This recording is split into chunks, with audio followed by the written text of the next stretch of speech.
Salut à tous et bienvenue dans cette nouvelle vidéo. Cette semaine, je vous fais un point sur mes caladiums. Je vous montre une tentative de pollinisation d'Alocasia, Pink Dragon, et je vous montre les deux dernières plantes que j'ai achetées alors que j'avais dit plus jamais.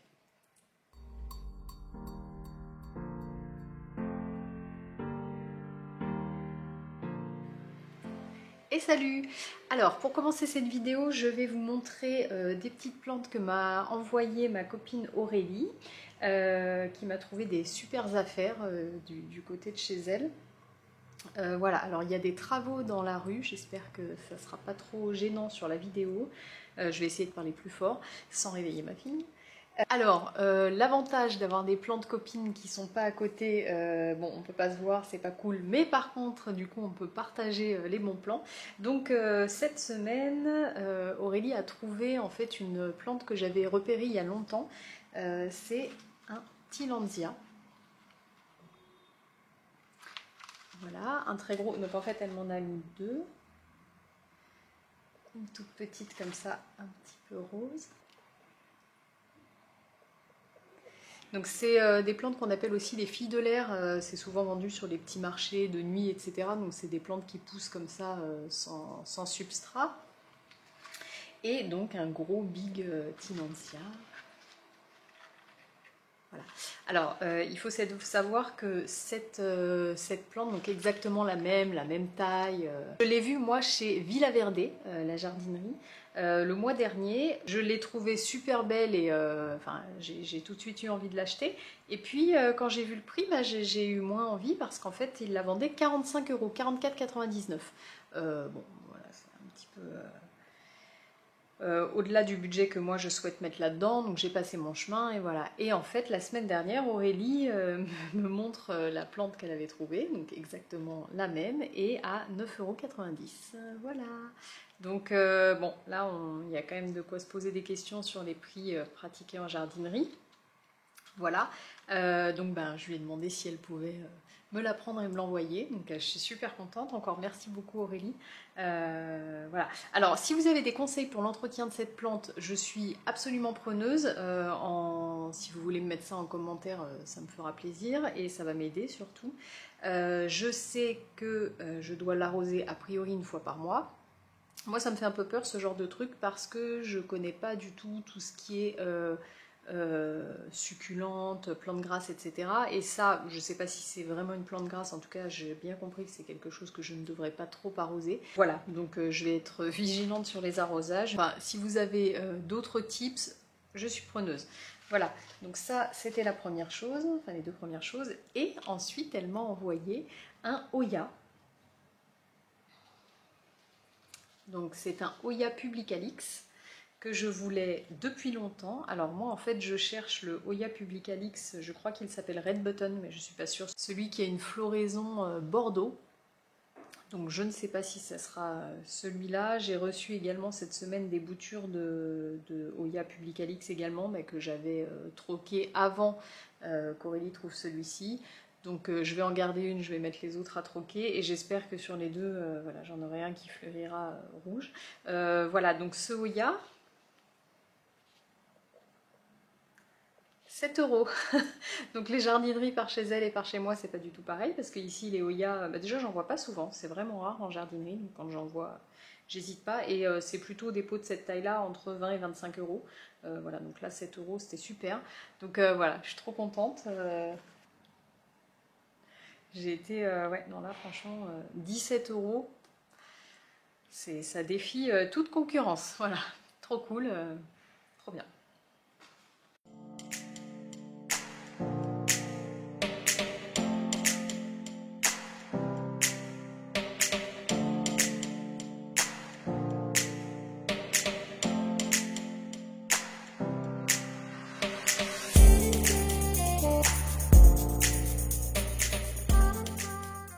Niveau substrat, on m'a beaucoup posé la question suite à ma vidéo sur mon Hoya carnosa.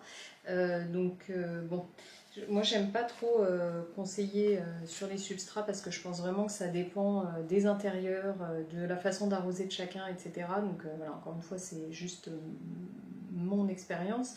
Moi pour les Hoya, à part celui qui est dehors que j'ai laissé avec une plus grosse part de terreau parce qu'il était habitué comme ça. Sinon je mets en gros à part égale parce que je pèse pas, voilà, moi je suis plutôt de celle qui pèse pas la farine pour les gâteaux. Donc je mets à peu près à part égale terreau de rempotage, perlite et coco.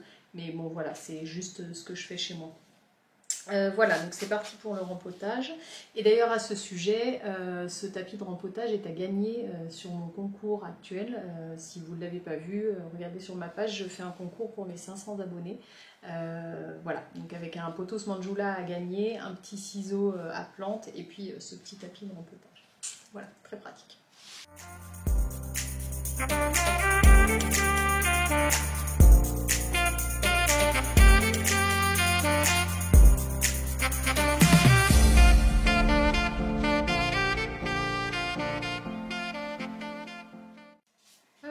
Voilà. Alors, au niveau du choix du pot, moi j'aurais tendance à dire que c'est plutôt en fonction de là où on souhaite le mettre.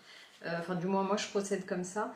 Les Oya sont mieux en pot en terre cuite. En fait, les Oya n'aiment pas l'excès d'eau.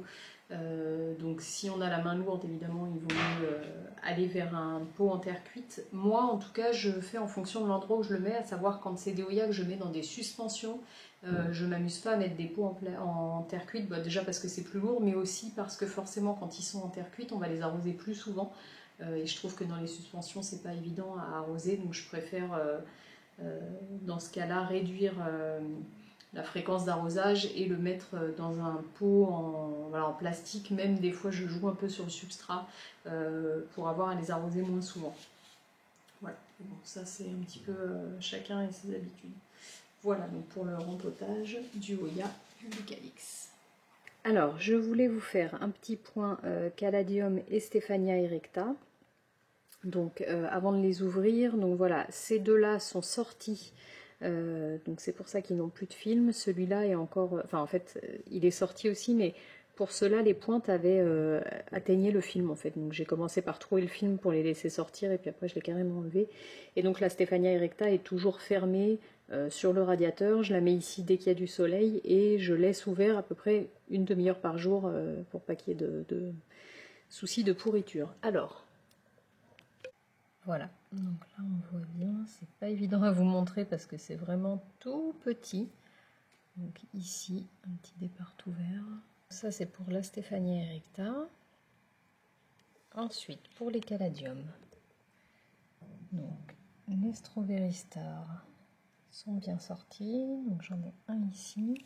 Et sur ce pot-là, voilà, j'en ai 3. Voilà, donc pas évident de vous montrer, mais voilà, ça a l'air de bien démarrer, je suis très contente, donc ça continue. Et alors celui-là, ça démarre aussi, mais c'est moins gros. Il y a un autre départ ici, voilà, et je viens d'en voir un troisième ici, et on voit même une petite racine.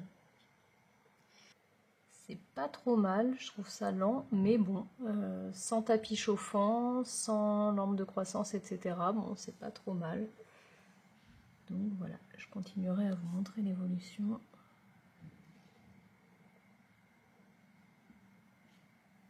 Pour l'instant, on en est là. Bonjour à tous. Alors aujourd'hui, c'était censé être une journée qui n'avait rien à voir avec les plantes. C'était une journée en famille, balade et plage. Voilà, donc on a passé une super journée. On est reparti quand tout à coup, sur la route du retour, ma maman a tourné la tête et a vu une jardinerie. Voilà, donc on s'est arrêté. C'était une jardinerie que je connaissais pas, qui est pas très loin de chez moi en plus, qui est super, qui a une super serre pour les plantes d'intérieur. Et j'ai trouvé 2 plantes magnifiques, alors là vraiment magnifiques, mais qui dérogent complètement à la règle que je m'étais fixée, c'est-à-dire j'avais dit plus de calathea. Alors pourquoi plus de calathea? Parce que je les trouve casse-pieds.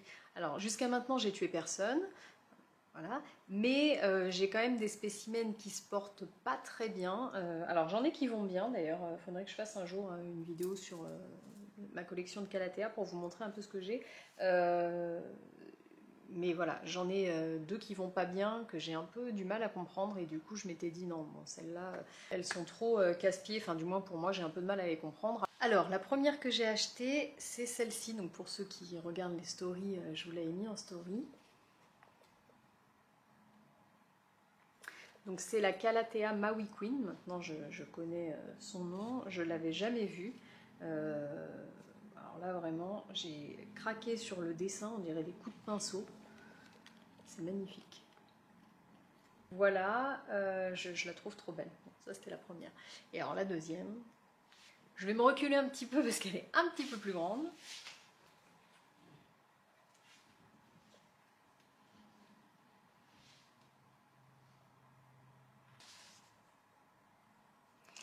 Voilà, donc contraste, toucher velours, l'arrière des feuilles violet, vraiment couleur aubergine, magnifique. Elle est, c'est doux, enfin, voilà, elle est magnifique cette plante. Donc là, c'est pareil, quand je l'ai vue, j'ai pas hésité longtemps. Alors, cette Calathea, alors je vais essayer de vous le dire, j'ai même mon téléphone pour vous dire le nom parce que c'est tiré par les cheveux. C'est la Calathea varsevisi. Voilà.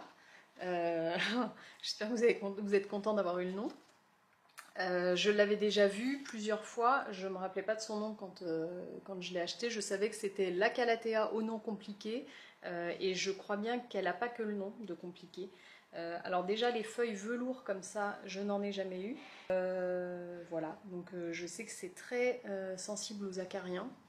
Je vais essayer de bien m'en occuper, enfin de ne pas laisser sécher les feuilles pour pas trop tenter les petites bêtes. Voilà.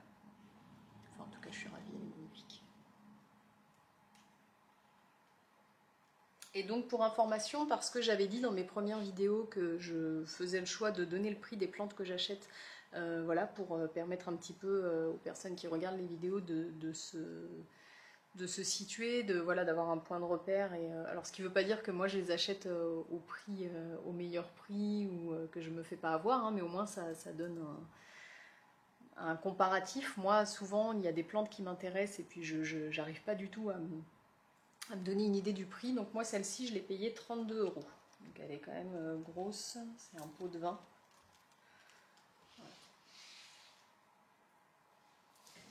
Alors ce soir, petite séquence improvisée puisque j'avais pas du tout prévu de tourner aujourd'hui, mais donc ça c'est mon Alocasia Pink Dragon qui m'avait fait donc 2 inflorescences.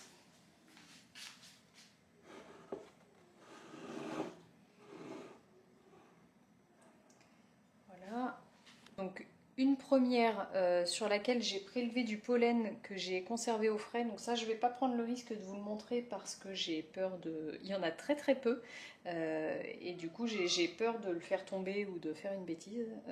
Voilà, bon, donc ça c'est une espèce de petite poudre. Et donc là, il m'a sorti une deuxième. Sur laquelle il va falloir appliquer le pollen, donc dans la partie femelle. Alors moi je vous explique ça de manière assez succincte et voilà, avec le peu de connaissances que j'ai. Si vous voulez plus d'informations à ce sujet, je vous invite à aller voir la page de Désordre Végétal qui elle explique ça vraiment en détail et qui a des images pour montrer, elle l'a déjà fait plusieurs fois avec succès. Voilà, pour moi on va se contenter de croiser les doigts et d'appliquer ces conseils. Donc on va venir découper cette partie là, clairement c'est ce qui me rassure le moins.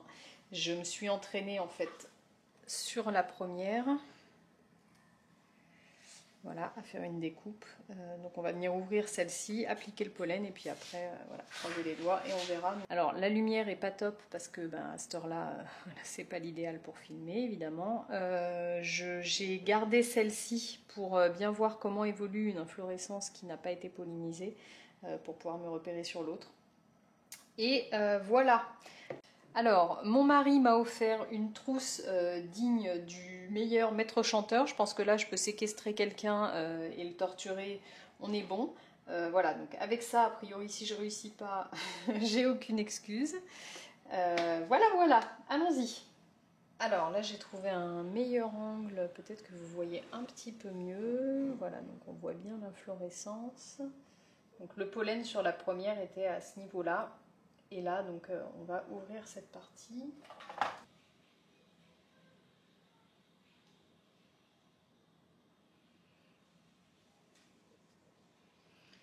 Bon, alors autant vous dire que j'ai la pression.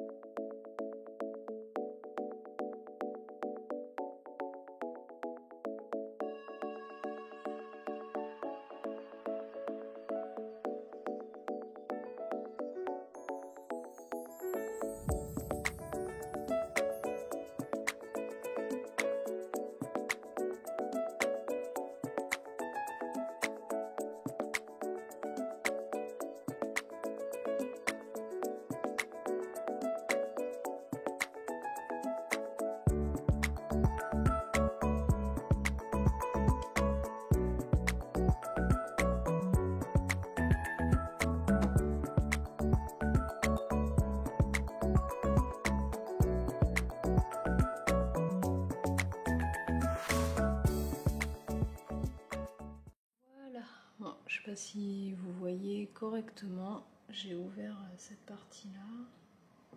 J'espère que c'est le bon moment, parce que c'est quand même difficile à déterminer. Alors ça sent bon, je pense que c'est un bon indicateur, mais voilà, j'espère... comme c'est une première fois, c'est très flou pour moi, donc j'espère que j'ai bien repéré, on verra. Alors, j'ouvre le petit papier avec le pollen. Voilà, donc c'est vraiment minime. J'espère que ça va suffire. Ça fait beaucoup de scie. Hein. Est-ce que c'est le bon moment? Est-ce que j'ai bien découpé? Est-ce qu'il y a assez de pollen? Mais bon, c'est rigolo comme expérience, donc je vais essayer.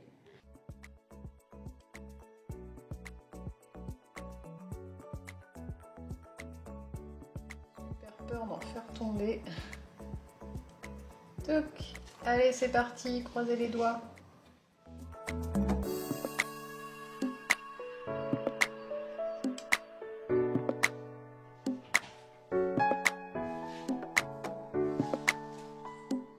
Alors, j'ai de quoi le faire une deuxième fois. On va essayer.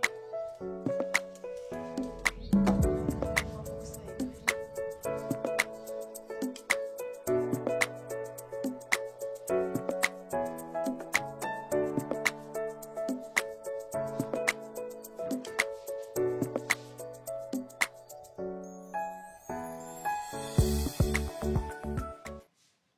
Voilà, donc une inflorescence d'Alocasia Pink Dragon, peut-être pollinisée. Affaire à suivre. Et voilà, c'est la fin de cette vidéo, j'espère que ça vous a plu. Je vous souhaite à tous une bonne semaine. Quant à moi, je ne vous dis pas à dimanche prochain parce que nous sommes en vacances cette semaine, donc je vais profiter un petit peu en famille et je vous donne rendez-vous dans 15 jours. Voilà, bonne semaine à tous et à bientôt.